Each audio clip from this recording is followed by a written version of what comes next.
Sure. Fantastic. So welcome to our Thursday book launch that we've been doing since the pandemic started. And tonight I am super really almost vibrating, happy, excited to welcome Lauren Camp here. This is her fifth book, and I'm still letting people in. Sorry, see, this is the multitasking that I am not good at.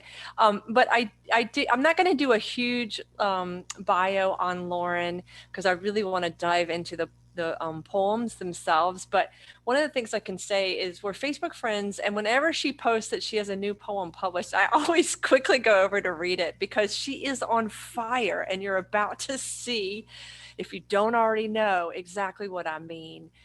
So like I was saying, this is her fifth book, Took House, and I'll read this part of her bio. Lauren is a true citizen of the poetry community, giving wildly. Oh, I like that too. She teaches young students to understand and embody poems for poetry out loud and offers community workshops and mentoring um, to elders interested in exploring poetry as a means of self-expression. She also has been involved in the Mayo Clinic with their Alzheimer's and helping doctors and other people understand. And I do want to talk to you at some point about just when you've read just about that experience, because I want to learn more about that. And Alzheimer's is something that's near and dear to my heart because my mother had early onset Alzheimer's. And so it's something I know firsthand, and it affects so many people. And I think that this is, when we were talking, just chatting before we got started, the meaning of poetry. And I think yesterday we just saw how powerful poetry is and how much it can really speak to a wide variety of people. Mm-hmm. And I think that's part of the reason what attracts me to your work, Lauren, is because I really feel like you embrace poetry as a living, healing art. So I wanted to talk some about that. And so people, if you have questions, remember you can put it in the chat section. I'm going to turn it over to Lauren so we can get to the really fun part. And then if you do want to read for open mic, just send me a quick message. And also, if you would like me to pause the recording, I will do so. You can keep that private and I will just quietly pause it for whatever your reasons are. It is no worries to me. Now to hand it over to what I have been waiting for. Welcome, Lauren. All right, I'm so happy to be here. Between yesterday and this, I am also fighting. Thank you, Malika, for inviting me months ago when everything was bleak and horrible. So I'm going to read mostly from Took House, but I wanted to read, the book came out in August of last year, and I've done a number of readings from it, and I want to read you some work from it that I haven't read to other audiences. But before I do that, I thought I would read one newer poem that I haven't read to any audience. It's a long poem, so you'll have to stick with me. And part of why I picked it is because it's from almost exactly a year ago. It deals with politics in part. It deals with my students who I adore. I adore teaching them and I adore them. And so it deals with one group of students, and it also deals with the reminder that we used to be able to meet together in person. It was 1 year ago, and this was one of our last, we probably had another month of meeting. So with that, the poem references the W.S. Merwin poem, Thanks. And if you don't, I won't read it, but if you don't know it, go find it. It's a brilliant poem. So my poem is called Thanks. I began the day with a small bit of truth, but not long after lunch and many pinched hours chucking anger at the national arm of my bank, who wouldn't engineer a login so I could Zelle to claim the $50 a journal paid for one of my poems, which I was definitely grateful for because most don't pay. I stopped at the smaller Smiths on St. Michael's Drive past the new assisted living facility that boasts mountain views and the homeless who wait on the nearby corner with signs saying, "Want to buy a tent," or "Have you ever felt invisible?" which is where I swerve in every Wednesday before class begins And after I'd bought my 2 apples and small block of cheese, green beans, and crackers up to the register and checked myself through, because now that's how we limit employment odds. We do it ourselves, weighing each item in sequence, listening to a machine startle with its constant lick of what wrong we've exacted, and the machine always open-throated to our inadequate selves. Even so, I tried to pay, but it wouldn't let me slide my card into the reader, barked out and repeated, "Help is on the way." So guilty, I looked around as it plunged its noise again into the air. And since no one was helping and the class start got closer, I found a woman sweeping the floor in the floral department who processed the 862 to extract as debt on my card. If the day seemed to be pointed to refuse me, I ignored it and drove to the building where 6 students waited expectant. I helloed from my chapped mouth and sat to retrieve my composure. Then the past senator walked in, dapper and silver, in his patriot blue shirt, and the woman to my right, who had returned from a dreamy visit to China, asks, "How have you been enjoying the government hearings?" And the senator grins, says, "Glad to be done defending our Bill of Rights." Instead, he drums in the park Tuesday evenings, and this writing class is all the risk he needs. The door swings open with the last of the elders, so I hand out the poem by Merwin and ask 4 people to voice it, stanza by stanza, and then to summarize its emotional tone, which turns into a circuit of answers as each finds a version of misery or gratitude. The diplomat who spent decades untangling exits to Europe makes a gesture and puts forth another question. He quotes cogito ergo sum, and no one is prouder of that bit of Latin, and then some Italian, than he. And we wait for his point, which he has forgotten. But he says the you in the poem is unnecessary, that the repeat leaves him nubbing along for the next iteration without hearing trees guttered to ground or soldiers in action. And no part of this satisfies him because of that thanks, which feels too agreeable, casual. The chef puckers her lips and spins off "No, you are wrong. The floor of this poem is dark worry." And someone else brings up the current shitstorm of sorrow and deception, because in this room we always turn back to our hollow country. In the midst of the rushing talk, the therapist rose up and walked out, then returned, her voice dew soft, said she loves this poem and knows the dual need to praise every unsettling curse. I scribble that down in smeared blue. After more plunging into the stanzas and shifts, as more thanks cascade down the page, empty of why, the woman who plays washboard in bluegrass bands on Saturdays sighs and says, "It's like an amen, again and again." And the diplomat coughs from the back left corner, that endless hacking that he wrote abashed about 2 weeks ago. The accountant says nothing, but pens his paper at the end of the table with the noise of his plucked, purposeful thoughts. To my left, Vinny draws tilting eagles. History keeps on happening around us, and on TV, the furred din of debating politicians and the fluid erasure of evidence. But in this room, we are listening to each other argue every side of thanks. Steffi holds up her hand and says she feels sad. And the senator asks why the poem is dark. And Barbara, the actress, says she doesn't understand it and isn't sure she cares. And with that, Ray, the accountant, asks her to read it aloud, which she does, her voice sculpting and cracking on lines that she climbs like haystacks. Surprised at the end, she says, "This time was different." And we can see she was smudged with a trace of sadness. For an hour, we chunk that poem to pulses and reverse to a center to pull apart what Merwin magicked, which was as much as confess what poetry can do, be tender, or even outline the doom that diminishes us. The day began as fog above my house, and driving in that uncommon fog fell like grief along the mountains. I mistook the sky for empty, when really there was something masterful about it.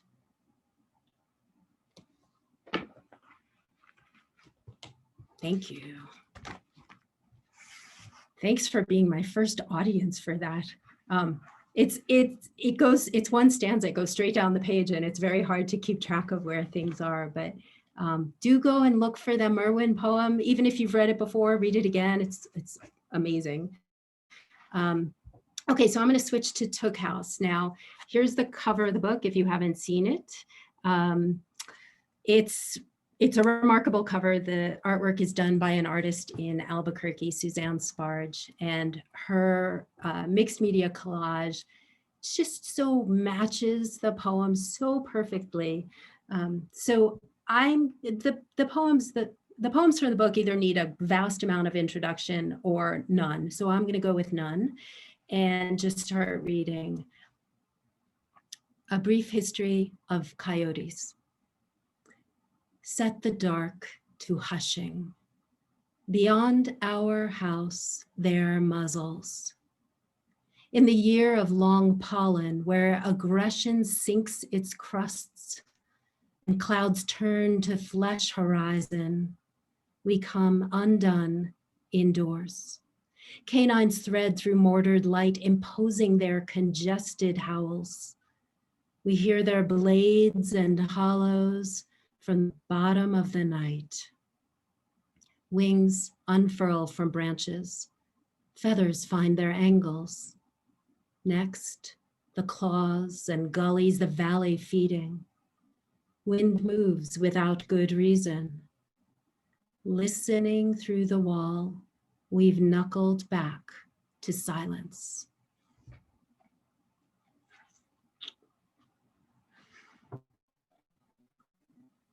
Fiction. Every Wednesday he is mourner and bitter in time beneath pardon. Long glasses fill to the neck until the table is liquid. His voice is a hand cupping the ocean. He is shirking his love. He is loving his love. He says love to a wife, but it isn't love that has fallen into the glass. It's a mouth wearing a fiction, a mouth already dry. He sighs and says he'll be home on his white legs, but lands instead where he's willing to feather and wing each passage, where he swallows each way of pretending.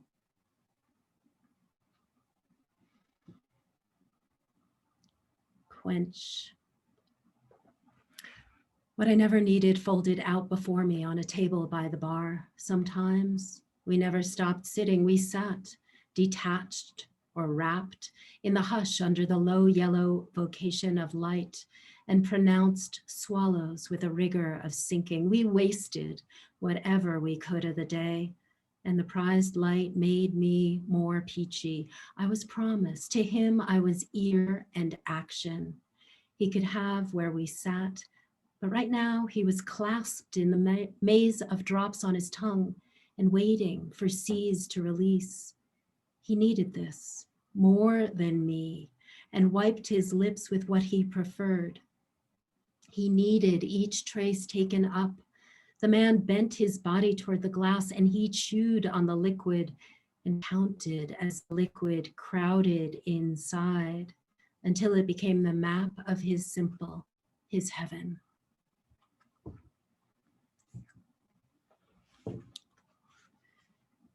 A normal week. I believe I've earned what isn't yet bitter. This whole town hides ghosts, and my first sip is the last measure. I find the setting conducive, such an elegant empire of forks. Even the knives hold their judgments. no more than slicing. We are accommodating the room, and the room is not rushing. The cup is empty. How desperate weakening can be. We both have houses with windows where we lie in every tossed night. We might be recuperating from darkness, the bend at the stairs, the crack in each hour. Here we receive the fruit brought to the table.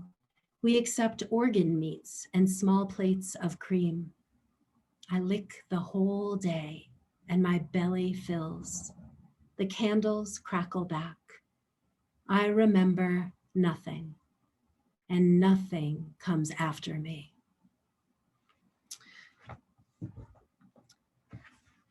You guys are an awesome audience. Thank you so much. So I began writing Took House in 2005. It is now 2021, amazingly, but the book came out in 2020. So 15 years of from start to having an actual object. Most, maybe, possibly even all of the poems I wrote initially are not in here. Every poem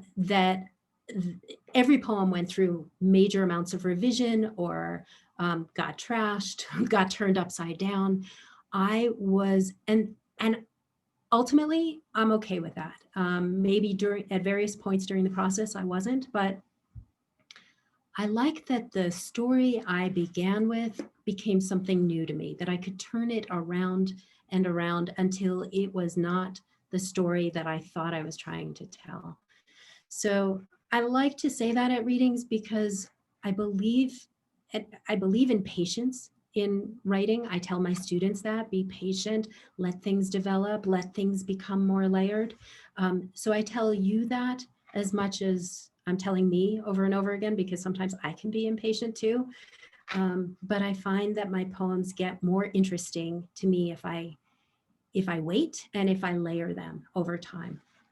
So Took House has this main storyline of a relationship, but it has two other elements or components that either work into that storyline or give you a breather from it.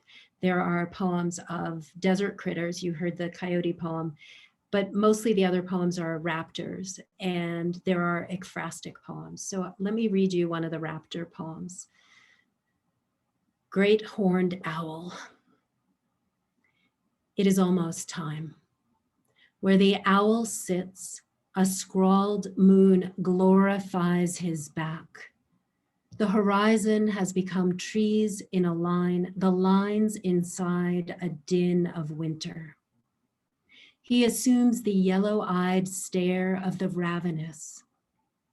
His stuttering call drops from snags and ledges. Now the owl's cloak of gray vaults the road. We can hardly breathe, such bracing. We know what it is to pursue prey, to be pursued, to offer others our softest feathers. The bird rides the clean, dry cold to another movement, another sees in the ghostly night. At the dinner table, we listen to the ripping. The grip is fierce. Finished, the owl rests, sovereign, and we do not want to see.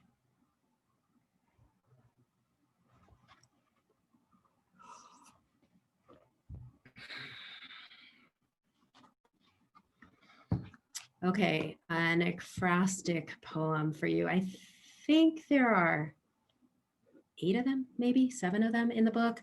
They're mostly inspired by minimalist artists, but not entirely. This one is inspired by the photography of Annie Leibovitz. And the poem is called Best Portrait. In the morning, with her largest lens, each frame allows a sudden opening. She climbs the ladder, eyes, shoulders, skin. It is a long walk to the end of a face. In the afternoon, image becomes excursion, the pleasure of finding the shape of a stranger in the curve of a lens. Nothing shelters the shot, no distraction. Each gesture is bundled in whispers, the evening's penitent light, and the hard eye of flash leads to rumor. Then the picture spills out by itself.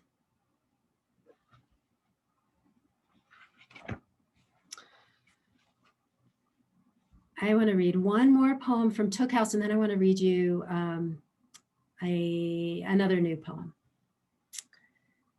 Equivalent. Witch's broom, a half-broken memory. Formation of ravens as evidence. This is the respite from hesitance and the chance to watch sky thirsting for heartbroken clouds. The ground remains nearly expressionless. The sun has been churning. I type 9 goodbyes in a white room. Tomorrow I'll have something in common with those who once lived here, the warm sound of old wounds. The knife upside down in the kitchen, the jawbone on a fence on the hillside, and the man with a shaker of salt. It will all stay the same. Wild horses, a hedge of cobwebs. Now the man with a needle pulling out droplets of blood. The sun lands as ash in the bath.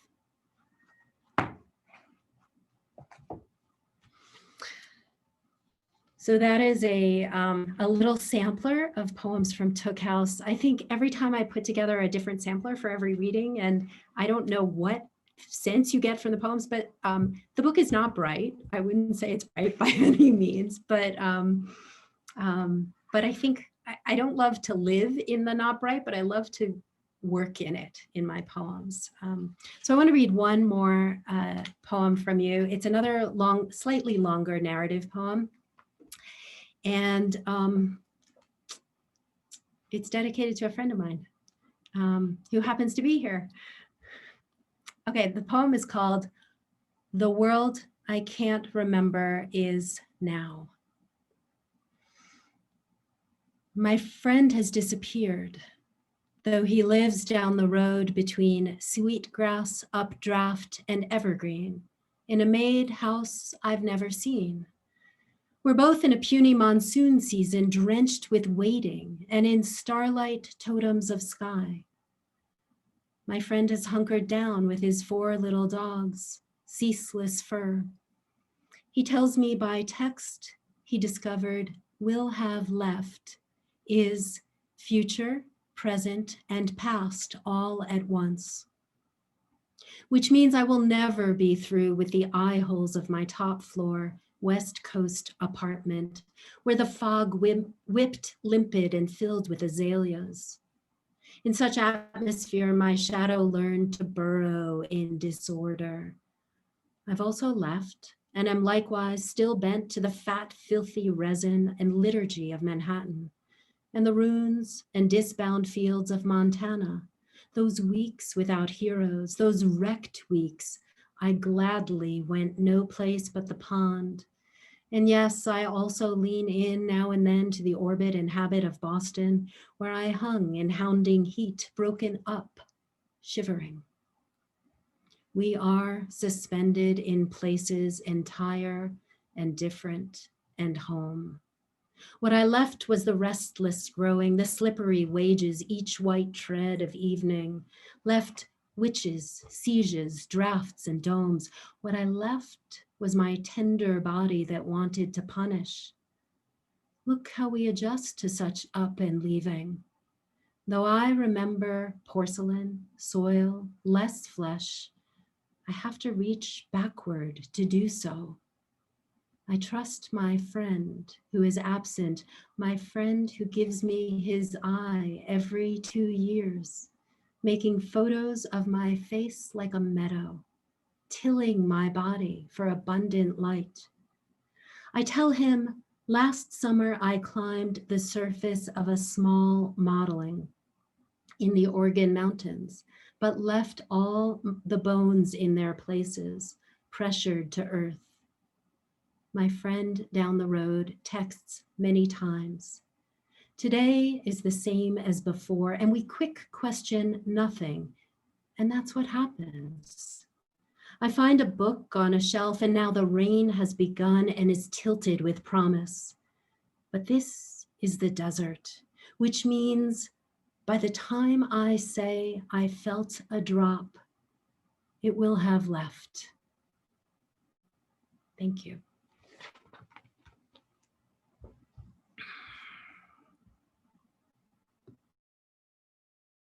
Want to, just like I do. Oh my gosh.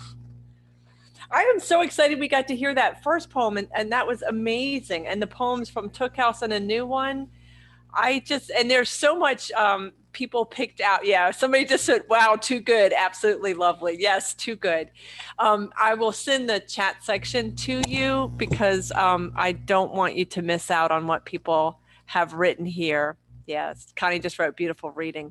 If people want to unmute and ask questions, I really like to have more dialogue because she started to talk about process, and I did want to kind of talk about that. Lauren, I was shocked when you said you had started this book in 2005. That I was like, wow, the layering, that the way you do your poems to me is amazing because they seem to move outward and then in depth. It's amazing how I feel like you first pay attention to all these unique descriptions and ways of looking at something, and then it feels like you come back and really pay attention to like the musicality.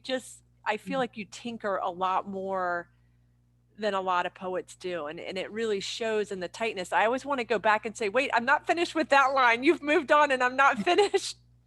That's my sense, and I see other people nodding because the images are so unique and powerful that when you start to move on, I'm not ready to go. Thank you very much. I do tinker. And actually, this morning I agreed to do some kind of crazy in the moment writing. And I agreed because it's a volunteer thing. And I don't want to do it because I like to layer. I like to go in and make the language more interesting to my ear first. I mean, I'm not writing for all of you when I start. There's a long time where I'm just writing to make it interesting to me and then ultimately to put it out there. But yeah, I like that process of building some kind of surprise into every line or every poem as I can, for myself first and then for everybody else. You do really well with the surprise element, which for me, feel is really important. I don't want to have parts of my poems be expected. I want to turn stuff or shake things up. And I think you do a really lovely job of that. Thank you. Yeah. Thank you very much. Yeah, and I think part of that is time, is patience, right? I mean, you can't surprise yourself until you can get away from it. Yeah. And get some distance from it. When you write poems, how long do they simmer in the drawer, as it were, until you kind of go back to it and realize and you need to tweak it, or it wasn't what you expected, or? I don't actually know because I work on a bunch of different things at once, and sometimes depends on how many things I've started and so sometimes I'll pull out, I don't know, maybe like 4 poems and try to work on them, and not necessarily 4 poems that go together at all. So I can do some sort of, it's not a maneuver and it's not a technique, but some sort of thing that's engaging me at that moment to all 4 of them and send them back out to their quiet resting places for a while. They're quiet resting places. You're in timeout. Yeah. Right. I'm done with you now. And then bring, some different ones into conversation and see that, use this word or this idea over and over in these 4 that I've pulled from random places. Right. So I don't want to do that. So how else can I do it? So I try to have a lot of things in progress and just to not need things to be done. Doesn't always work, but I try. I know I'm like the queen of closure, so I'm not very good at it, but I'm getting better. It's a hard one. It's interesting though, hearing when Connie asked the question and then hearing you talk about that, Lauren, I almost got the sense that you sit down with your poems like they're friends, and there's really this being with them and spending time and having just that sheer, and I think that's probably sometimes what I feel when you read or when I read your work, is that there's a sheer joy that you experience in writing. It really Yeah. shows in your work. I love that. Thank you. I'm really glad that shows. I did a reading, I don't know, maybe probably 8 years ago, and it was covered by a local paper. And the reporter said of each, it was a group reading. There were 5 of us. He said something of each of us. And for me, he said, she loves her words or something like that. And I wasn't sure if that was nice or that was not, but I was like, yeah, I do. I love my words. Because I've worked on them, I've surprised them. I love building music into the poems. You can't, I don't know, maybe someone else can do that right away. I can't do all that. I can't do everything at once. So, a lot of my drafts are very mediocre to my standard. But they're all something on a paper. And if I end up keeping 8 words out of that, I'm fine with that. I don't care. I come back to the page and I'm like, okay, what am I going to do? I don't have an inner critic sitting there saying, not good enough, not good enough. I'm just like, okay, what can this be? I don't even care if it becomes something thoroughly different. And a lot of times they do, because when I come back in 3 months or 6 months or whenever it is that I come back, I now care about something else. Now there's this pandemic and I might work that in, or now there's this wonderful thing that happened, or now it's winter and so it layers. That's sort of what I mean by layers. It layers with different things, the person that I am now when I come back to it. So, and if I do that enough times, it becomes more like a stew than like a quick flash fried thing. Does that make sense? Yeah. No, it Something totally does. marinated, something that's really just kind of settled in and all the flavors are mixing. So I wanted to ask you something else that you brought up about words and finding these magic words, but you've had many manuscripts. And one of the things I struggled in my manuscripts is that certain words, like even Naomi, she uses stone a lot, but so when you're writing the individual poems, it sounds great. But then you go through your manuscript and you go, oh my God, I used the word sacrament 6 times. And you're like going through all these synonyms, going, I can't use that same word. So you found that in your manuscript, that you go through this alarming experience that now it was fine individually, but now in the manuscript, you have to change it. yeah, absolutely. Yeah. I think one of the last things to do with a manuscript, well, what I think is going to be the last thing, and then obviously it can't be, is to put it through some kind of word counter where it counts up, which are the. I do, yeah. And so then it's like days or weeks of going through those words. But Yes. there are definitely words that I use a lot, and a lot of them are desert words, or sun, wind. I use wind a lot, and rather than, because it's so windy here sometimes, so rather than take out wind, now I'm just like, I'm going to describe it in some wild new way, and so it's become this like this game with myself. What new way can I describe the wind? Because I like that. if I take it out, then I'm not being fair to the. No, sometimes you can't take it out, and it will change the whole thing. So it's a hard process. Yeah, And it's a good challenge to say, how many ways can I describe this wind, so that my, just that experience of trying to do that. And you think about how you hear that some languages have 100 words for something that we would never think of, 100 words for rain or 100 words for snow, and just how many ways can we really embrace? And then you also realize how crappy synonym.com is, because the synonyms aren't really very good. I mean, they just don't really, you're like, God, what the hell can I use for prophecy? There is no other synonym for prophecy. Well, I feel like that's my task, is to find some other way to say something. Maybe with the image instead of the word. That's a great. I was going to go back. So this was your 5th book, and obviously you had other books that you published prior to, so it was, yes, No, no. so you do juggle a lot of Yeah, yeah. projects. Actually, I was going to clarify that because I began Took House, which had a different name, it had a different everything, but I began it in 2005. My first book came out in 2010, so all the other books sort of fit in around it and within it, which means that I don't work in a straight line. I'm pretty organized, but I'm also very fickle, and I work on what's important to me at the moment, and I get bored easily. So I shift over here. I Yeah. basically write the poem I want to write, the draft of the poem I want to write. I don't write books. I'm glad they become books, but I can't follow that line straight through. So yeah. Ah. And do you start to notice when you're writing that certain things align with others? Is that how your books kind of poems start talking to each other?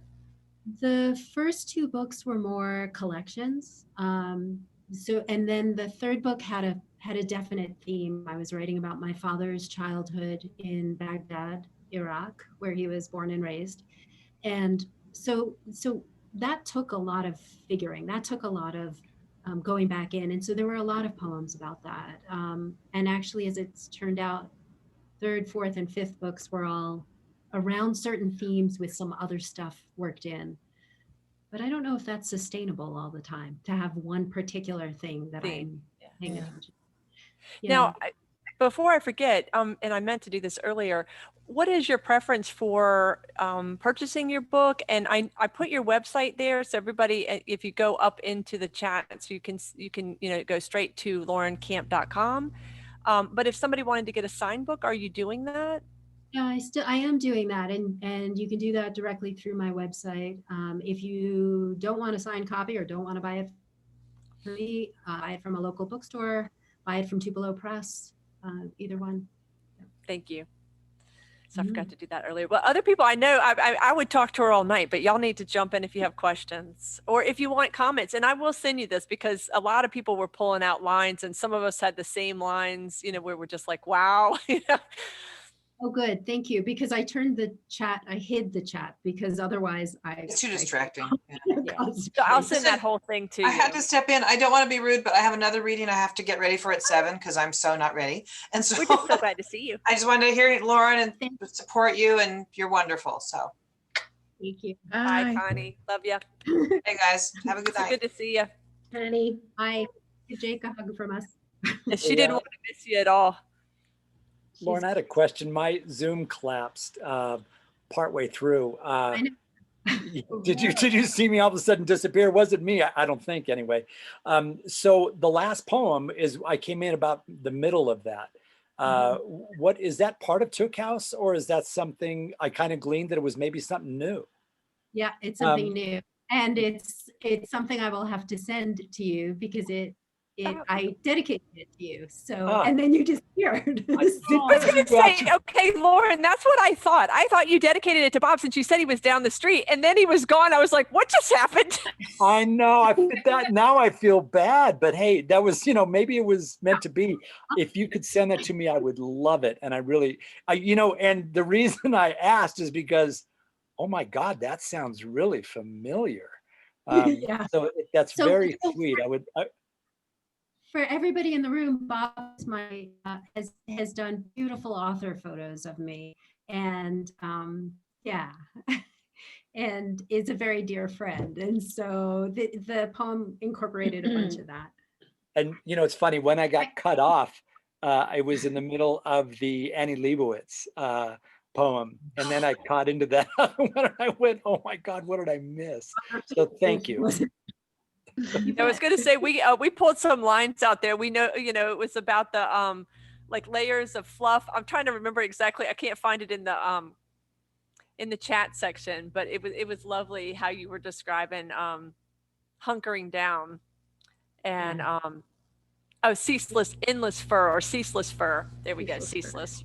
Yeah, I've written a lot of poems during the pandemic. A bunch of them are I want to say they're garbage. They're not exactly. They're just boring to me because I've been inside for, hundreds and hundreds of days.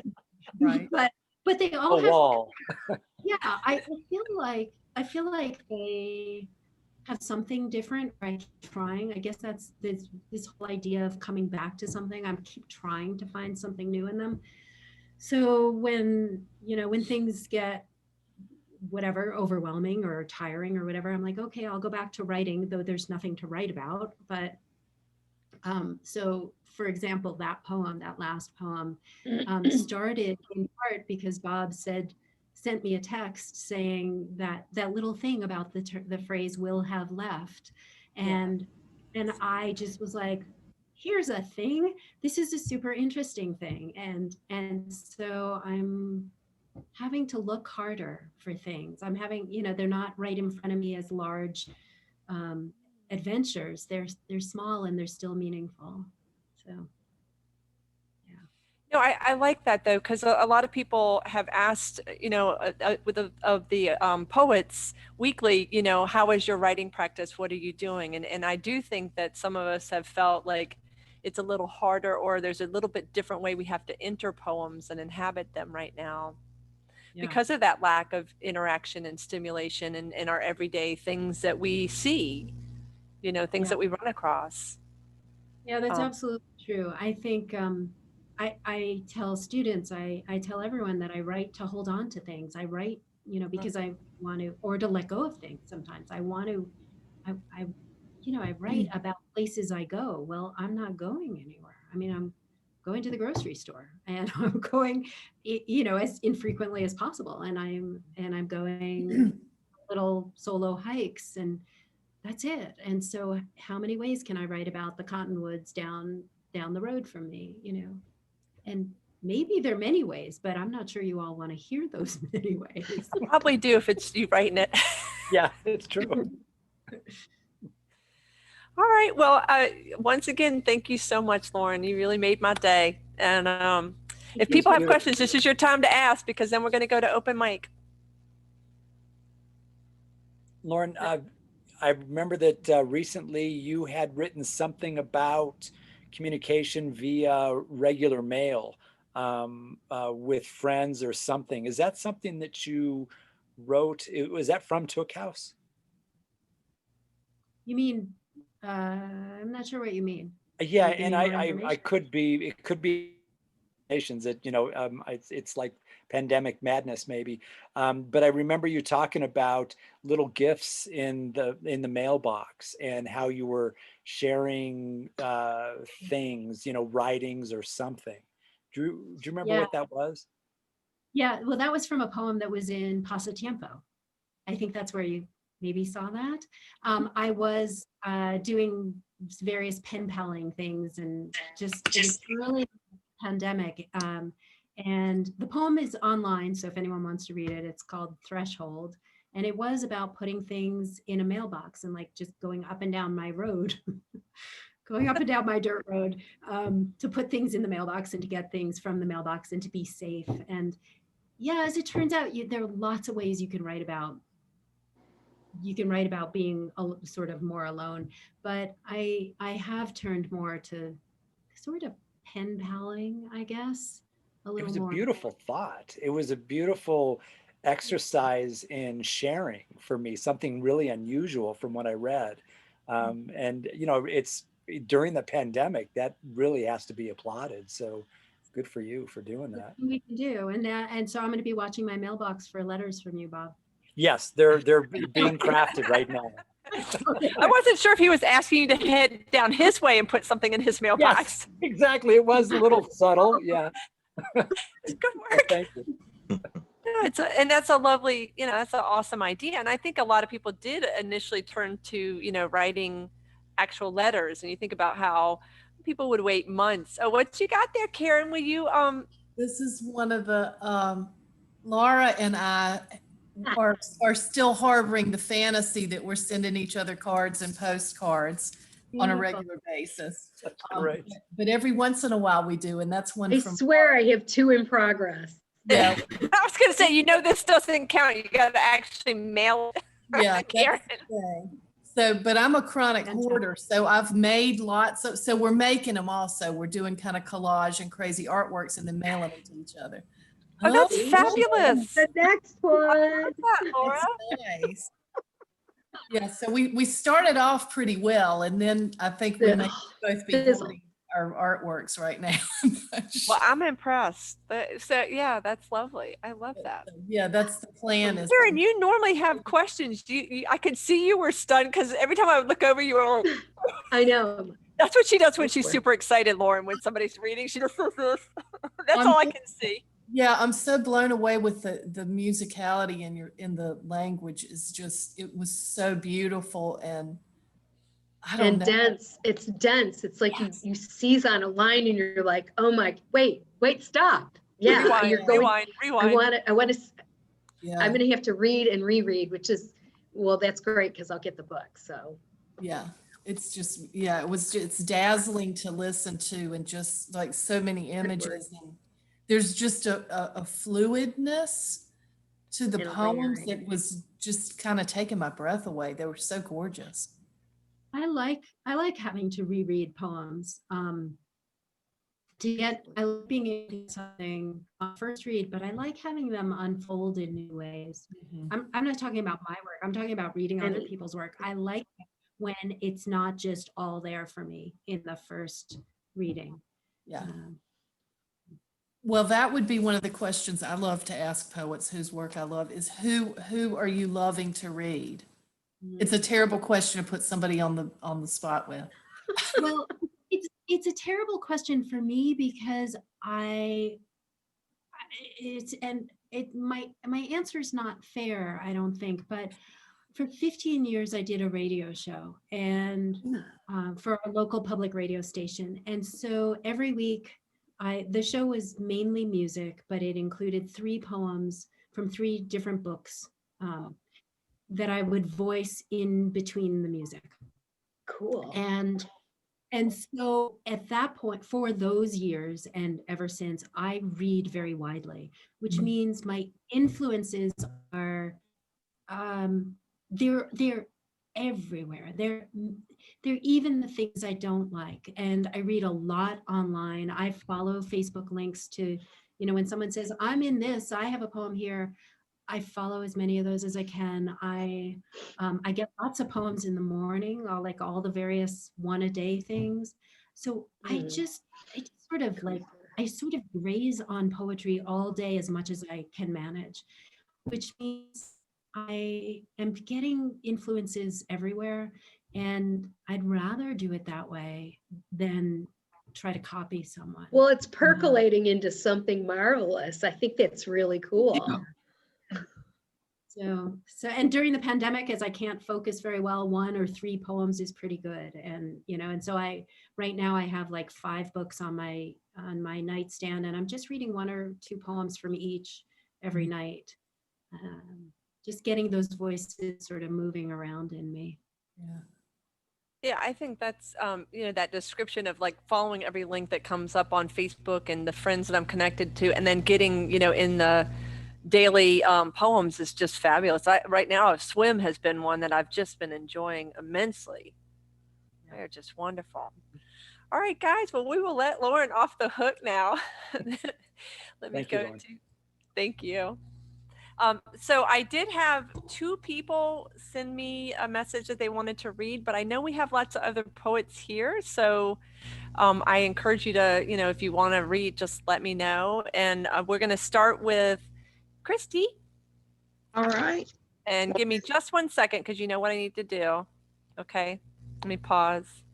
Poem, right? New poem. This one took probably years to write this way. So.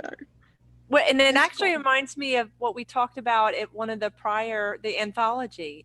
Was that part of the trigger? That's when it started to bubble. So. Yes. See, I love this about the book launches. They inspire people. That is fabulous. Good job, Christy. And you're sending it out? Yep, it's already gone. So we'll see what happens. Yay. Awesome. Thank you for reading. And then Thanks. Karen, I have you next. I'm coming to you. All right, I'm doing that risky fresh ink thing again. I don't know what's up with that. So this one's hot off my pen. Maybe. What if you take a match and strike it. And feel how the tip claws at the striking place. Hear how the sparks gasp for air. Whiff the sigh of the sulfur. Blink at the spitting of the flame taking hold, and hold on. You can light almost anything with a single match. What if you take a match to one of your maybes? I like that. I love that. Just burning that down That's with great. that new Burn new it poem down. smell. That's awesome. Thank you, Karen. Thank you. And I am heading, I've got one more reader. Andreas, am I pronouncing that correctly? I know I just said it wrong. Yeah, it's Andreas. Okay, good. Then I said it correctly. I'm glad you're Well, reading. like I did send you a message that I wanted to read too, but go ahead. Oh, I wasn't planning on reading. I just came to support Just Lauren do it. because she's one of my major poetic influences. Andreas, I'd love to hear you read. Do you Yeah, have a yeah, poem? I'll read it. Yeah. This poem is called Exploding. I am exploding quietly as I sit in my car before entering the gym, staring at the railroads, jumping in front of trains of thought. How easy it is to vanish. How impossible it is to vanish without another's heart disappearing too. The fallen leaf takes a part of the tree's color with it. There's a silence in me that's alarming, resigned. The tongue is such a small bed, like the word God. I go inside to warm up, jogging on a treadmill, knowing the speed of light can't outrun the darkness. All it can do is run through it, and the running never ceases. Next, pull-ups, where I practice holding on for dear life and hoisting myself from ledges. Ironically, by the time I say I can't bear another second, I will have borne two, and that's how tomorrow arrives, sore and shaky, yet stronger. Next, standing overhead presses, knowing with its head held high, a blade of grass does its part in holding up the sky. Lifting is a tide of tension, contractions and release, burnout and rest.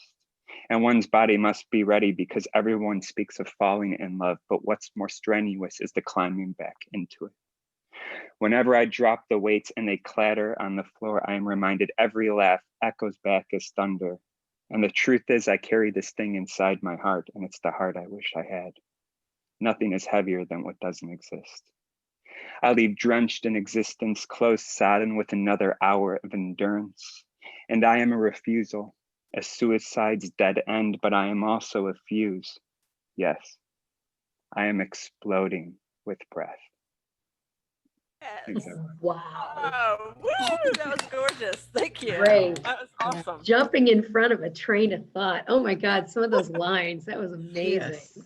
What a Thank you. good poem. Wow. That was fabulous. Thank you so much. And Laura, I'm so sorry that I missed your message to me. I'm sure you had lots of messages, so. That's that multitasking.